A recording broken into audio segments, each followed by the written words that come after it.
తిరుమల శ్రీవారి ప్రసాదమైన లడ్డు మరోసారి తన అసాధారణ ప్రజాదరణను చాటుకుంది. గత ఏడాది కాలంగా నెయ్యి కల్తీకి సంబంధించిన వివాదాలు సోషల్ మీడియాలో ఎంతటి దుమారం రేపినప్పటికీ భక్తుల నమ్మకం మాత్రం ఇంచైనా తగ్గలేదని తాజా గణాంకాలు స్పష్టం చేస్తున్నాయి. అధికారిక లెక్కల ప్రకారం ఈ ఏడాది ఏకంగా 13.95 కోట్లకు పైగా లడ్డూలు అమ్ముడయ్యాయి. గత ఏడాది నమోదైన 12.18 కోట్ల విక్రయాలతో పోలిస్తే ఇది భారీ పెరుగుదల. ఒకప్పుడు రోజుకి 3.75 లక్షల లడ్డూల విక్రయమే గరిష్టమని భావించేవారు. కానీ ఇప్పుడు ఆ రికార్డులు కనుమరుగయ్యాయి. ఈ భారీ డిమాండ్కు తగ్గట్టుగా తిరుమల తిరుపతి దేవస్థానం పటిష్టమైన చర్యలు చేపట్టింది.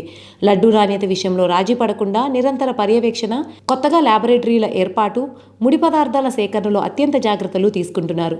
ప్రస్తుతం తిరుమల వంటశాలలో సుమారు 700 మంది సిబ్బంది నిరంతరం శ్రమిస్తున్నారు. ఇందులో 489 మంది శ్రీ వైష్ణవ సిబ్బందితో పాటు 211 మంది ఇతర సహాయకులు లడ్డూ తయారీలో పాలు పంచుకుంటున్నారు.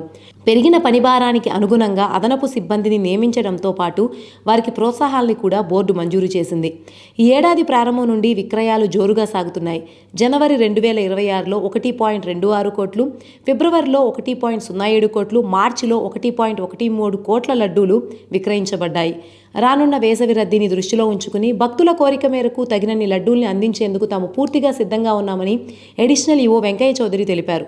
వివాదాలు ఎన్ని వచ్చినా దేశంలోనే అత్యధికంగా అమ్ముడయ్యే అత్యంత పవిత్రమైన ప్రసాదంగా తిరుమల లడ్డూ తన స్థానాన్ని మరింత సుస్థిరం చేసుకుంది.